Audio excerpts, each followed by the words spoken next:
Welcome back to VFD System Expert. You can ask any questions related to VFD and connected systems. I do really appreciate if you can subscribe my channel and hit like button. And don't forget to put your precious and valuable comments below in the comment section. So let's start with this three-phase supply to the machine when we get the normal three-phase supply and why all these things, square wave things are coming in picture. So mainly the development of static switching devices. For this is mainly required when we have the higher power rating, and these kind of applications are increasing day by day, and this is replacing the old rotary type of converters and inverter operations which are based on the switching techniques. If you have seen my older videos, you must be knowing this, and therefore the output is non-sinusoidal voltage. And when we do the Fourier analysis of these kind of waveforms, then we come to know this Fourier analysis of these waves will show these are not only the fundamental frequency, but along with fundamental frequency we have a third harmonics, fifth harmonics, seventh harmonics, etc. The output voltage and current waveforms of the inverter output are rich in harmonics, and these harmonics may have adverse effect on the motor performance. Harmonics can be a source of trouble in induction machine, producing extra losses and the noise, and the orders and magnitude of the current harmonics which are present in the converter output depending on the design of static converter and on the type of load, and are usually amenable to analysis via Fourier series. The application of symmetrical non-sinusoidal three-phase voltage of constant periodically to the motor terminal results in a symmetrical non-sinusoidal three-phase motor currents, and these currents may be thought to consist of a fundamental components plus higher time harmonics. The waveform of inverter voltage depends upon the type of converter and the period of conduction of thyristors. It is a rectangular or a stepped waveform for 180-degree thyristor conduction angle. For a pulse width modulation PWM inverter type, output voltage waveform is a pulsed wave depending upon the method of modulation. The non-sinusoidal input wave is resolved into the Fourier series, and the behavior of the machine is obtained by superimposing of the effects of fundamental and the harmonics, and this method provides us information about the individual harmonic behavior which reflect a guide to the inverter. That's we are going to see in the next few minutes. Performance of induction motors operating on a non-sinusoidal voltage we can derive or analyze through various approaches. What we'll see today is how we will do from the equivalent circuit approach. So this equivalent circuit of induction three-phase induction machine, this single phase equivalent circuit of a induction machine, where RS is our stator winding resistance, LS is stator leakage inductance, LR is rotor leakage inductance, and LM is our mutual inductance. What we see RR by S, this is rotor resistance, that is depends on the with respect to slip. S denotes for the slip. Slip is usually quite this parameter RR by S is quite significant in case of a fundamental frequency, where your slip is around 0.1 or 0.3. But in case of a harmonics, the slip is quite high. That we are going to see today. We are going to see today's video how slip is going to high in case of a harmonic voltage. So this is little bit non-significant in case of a harmonic supply. Also, when we talk about the very high frequency harmonic voltage, in that all the cases most of the time our inductance is dominating over the resistance. So what happened, the measure this RMs LM are non-significant, and as we discussed, if a slip is quite high, so this part RR by S also is not significant. So the total system or total reactance seen by the harmonic voltage is LS by LR, and same the harmonic current for each phase. What we see, the supplied voltage Vn, and that we have to divide through LS plus LR multiplied by the omega, and omega means the speed of the frequency or the frequency of nth harmonics. And when total current harmonic distortion IH, that is the square, we can the mean root of all, we have to combine all harmonics with 7th, 9th, whatever is available in their particular supply system. Do some Fourier analysis of a square wave output of the VFD or any inverter to the machine. So if you have seen my previous videos, you must be knowing that how we are analyzing this, how we are getting these formulas. So we have three-phase system here. So VA1 is the value we denoted by V1 sin omega t. VB1 is V1 sin omega t minus 2 pi by 3, it is lagging 120 degree, and VC1 is V1 sin omega t plus 2 pi by 3. Now we will see the flux linkage, or when we are giving this sinusoidal supply. So VA1, this sinusoidal fundamental voltage applied, and that is equal to the IR drop to the resistance, stator resistance, and IR1, that is the fundamental current flowing through this R phase. So this is IR1 RS plus IR1 dV by dt, d sin R1 by dt, that is equivalent to the rate of, that is the rate of change of flux linkage. So we can do, in most cases we can ignore this first term at the lower. This is significant only with the lower modulus index or lower RPM. Otherwise, most of the high frequency we can always ignore these terms. Basically, for the harmonics, we can ignore this term. So in such scenarios, VA1 is equally proportional to d psi by R, d psi by dt, where d psi by dt is the rate of change of flux linkage. Most of the, now you understand. And second thing, what we can see here is the fundamental voltage. What we see VA1, and when we telling is d psi R1 by dt is very much equivalent. So as per the, based on, if you see the VVF drive or voltage per hertz drive is based on, if it based on this formula, if we ignore this first term, then we see our voltage is pretty much equivalent to the flux linkage, and it is a product of the flux linkage, product of the flux frequency. So your flux is approximately proportional to the voltage by frequency. That is why when we use the constant VVF control, so if you are familiar with the constant VYF for voltage per hertz, you will know the constant VYF we have the works as well for the fairly high speed. But when it comes to lower speed, there is some kind of flux weakening, so certain voltage boost is given. So what happens, there is a IR drop becomes significant at lower speed to the motor drives or the lower modulation indexes. So in the quite a few, maybe you have seen the motor drives fairly familiar with, then you must be knowing it will work approximately other than the normal lower modulation index. So what we can derive from here is VA1 is, or this voltage is pretty much equivalent to d psi by dt, which is the rate of change of flux. Now we see about this flux, how we calculate the strength of this our flux. I just give example. This is our stator winding, and this is the psi 1 is the strength of this flux or field of the flux, and omega is the speed of that particular magnetic field. And when we see the psi 1 we can find it out V1 by omega. Omega is the speed of this flux or magnetic field, and V1 is 3 by 2 Vm. This is the formula we have seen.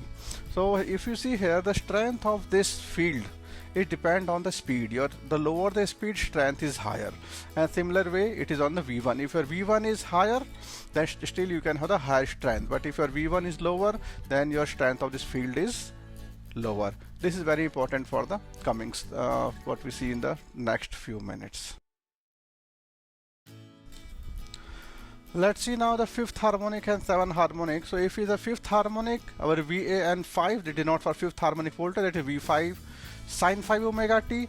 VBN 5, when with the mathematics we will find out V5 sin omega 5 omega t plus 2 pi by 3, and VCN 5 is V5 sin 5 omega t minus 2 pi by 3.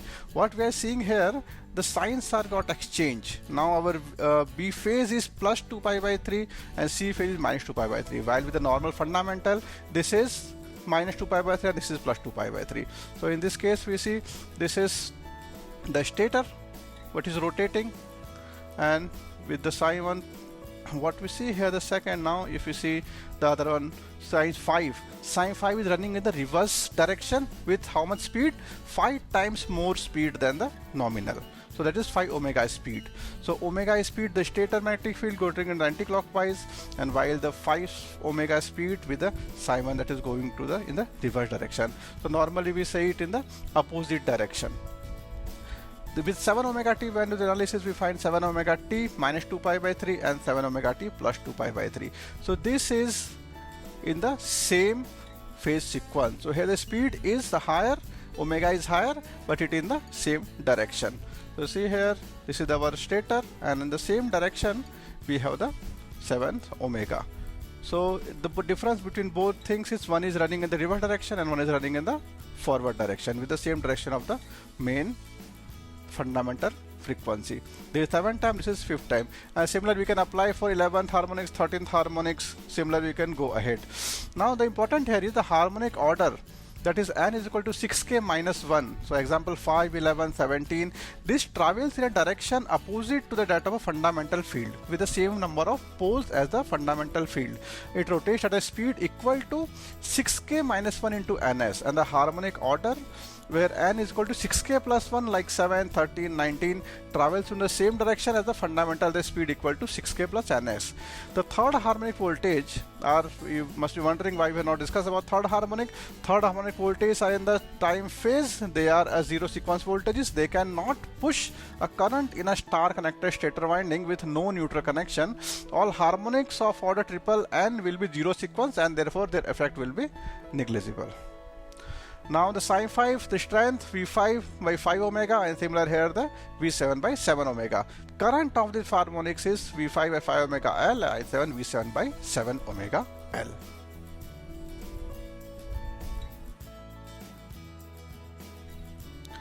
We'll quickly see regarding torque generation in induction machine. So stator magnetic field revolves at a fundamental frequency where you're applying a three-phase voltage on a three-phase winding, and it produces a revolving magnetic field. Due to the non-sinusoidal air gap flux and rotor current, a torque is developed for each harmonic component, as happens with the fundamental component. The developed torque can act in a forward or in a backward direction, and depending on the harmonic order. A unidirectional harmonic torque is generated by the interaction between an air gap flux and a rotor current component of the same frequency. It is noted that the net effect of torque harmonic is usually too small in comparison to the rated torque. So what we see here, the rated torque Tn, where Rn is the resistance of a solid rotor, referred to the stator of the frequency of the harmonic under consideration. This torque can be positive or negative depending on the order of the harmonics under consideration. The equivalent torque in a synchronous watt per phase is referred to the fundamental torque Tn, given by IRN2 multiplied by Rn divided by n. And for the forward rotating field of order like 1, 7, 13 etc., the torque is positive, and for the reverse rotating field of order 5, 11, 17, the torque is negative. The net developed torque due to the fundamental and harmonic currents are T is equal to T1, and we have to sum for all the torque developed by the harmonic Tn. So in this, the T1 the fundamental torque, and the positive sign refers to the torque of the forward directional, and the negative sign refers to the torque of harmonic order in the reverse direction. Although the net harmonic torque are acting against the fundamental one, it is clear that Tn is very small, and the most significant torque reduction arises from the lower order harmonics like 5th and 7th. So we have seen how the main torque is developed. Now similar way, if we have a harmonics like 5th harmonic, 7th harmonic, 11th harmonic, any of these, so this also will produce a similar harmonic. Example, if we have a 5th harmonic, this will generate speed, the stator magnetic field of 5 omega and minus sign because it is in the reverse direction, and 7th harmonic for 7 omega, 11th harmonic for 11 omega, similar way. So this all will generate their respective magnetic field, and also it will generate some sort of a torque. Now what happens? The fundamental, in case of fundamental, this will generate a useful steady state torque, and that is mainly interaction between the stator air gap and the air gap flux and rotor current, and this is a steady constant torque. It is not pulsating in the magnitude, but what is this 5th, 7th, 11th harmonics, it is superimposed on this our fundamental torque. Now story torque are due to the interaction of air gap flux and rotor current belonging to the same harmonics. As we have explained in the previous section, the fifth order harmonic produce a braking torque as the direction of rotation is opposite and the fundamental, and seventh order harmonic produce a motoring torque as their rotation is in the forward direction. So in addition to the unidirectional harmonic torques, the pulsating torque is developed due to the interaction between air gap flux and rotor current belonging to the different harmonics. For example, the pulsating torque pulsating at 6F1 is generated when a fundamental flux reacts with either fifth or seventh harmonic rotor current. The result is a torque pulsation of 6 times the fundamental frequency superimposed on the steady state unidirectional torque. For the fundamental component, the air gap power is equal to the developed mechanical power, which we can express in Newton meter, and the torque per phase is E1. I2 is the current of rotor, and cos phi by omega s, and omega s is nothing but the speed or the magnetic field of that particular harmonics.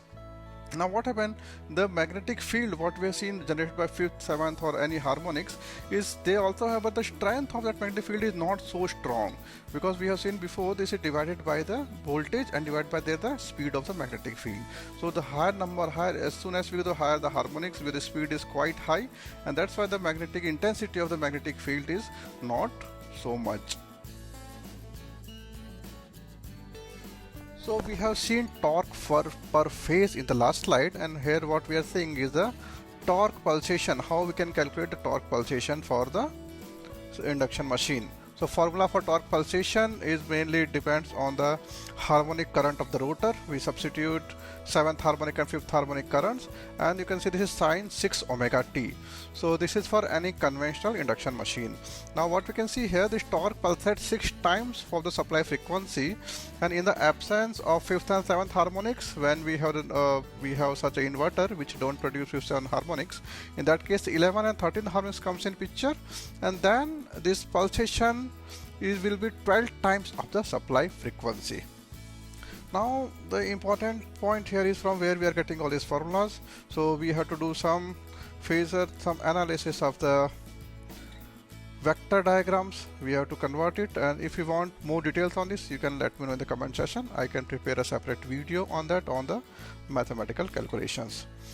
Now the motor torque pulsation, we can make it small by doing some small changes or doing some changes in the machine, mainly with the magnetizing inductance. And also we can, if we can reduce the direct current ripple when the motor is on the no load, we can reduce. So it might be also possible to reduce the torque pulsation by lowering the ripple current with a high frequency DC link chopper. So the self-reactance of an induction machine have a great influence on the amplitude of a torque pulsation. Any external reactance can be added to a low reactance machine to reduce the torque pulsation, but this may have effect on the fundamental torque, and it's applicable to a small machine for a low output torque. The main effect of torque pulsation results from the low order harmonics. Usually the lower pulsating torque is much higher than the natural frequency of the mechanical system, composed of the rotor and the coupled load. And this high inertia of the rotating part can damp out these oscillations at the shaft at normal running speed. However, for a wide range variable speed drives, we have to do the mechanical resonance analysis to avoid any damage due to the possible amplification of a pulsating torque at resonance. During engineering phase, it is very important to see what kind of pulsating torque in the system, and it is co-oscillating with your mechanical resonance or not. That is really important thing. If you want more details on this, do let me know so I can share more details on this part. So this session is about the basic understanding of torque pulsation, how it is getting generated. Video, if you understand the concept, do like, share, subscribe, and don't forget to hit the bell icon so you can get notifications of the new videos, and I will try to get videos on the regular interval basis. Thank you so much.